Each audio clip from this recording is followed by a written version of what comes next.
In the yard of Nasser Hospital, southern Gaza's main health facility, local authorities continue to exhume bodies from mass graves. Gaza's civil defense says bodies were buried here temporarily when Israeli forces surrounded the hospital in January. At the time, people could not access the cemetery in Khan Yunis. But having dug up more than 300 bodies, it says some of them were people killed when Israeli soldiers raided the hospital last month.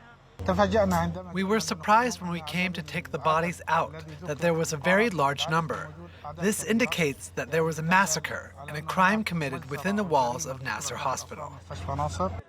The Israeli military says claims that it buried Palestinian bodies at Nasser Hospital are baseless, but it did acknowledge digging up some bodies at the site to check if any hostages were among them. The examination was conducted in a careful manner and exclusively in places where intelligence indicated the possible presence of hostages. Bodies examined which did not belong to Israeli hostages were returned to their place.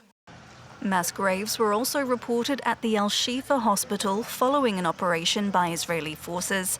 On Tuesday, the United Nations Human Rights Office said it was horrified by the reported discoveries.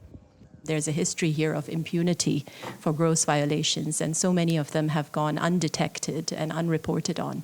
There are reports that some of them had their hands tied, which of course indicates serious violations of international human rights law and international humanitarian law.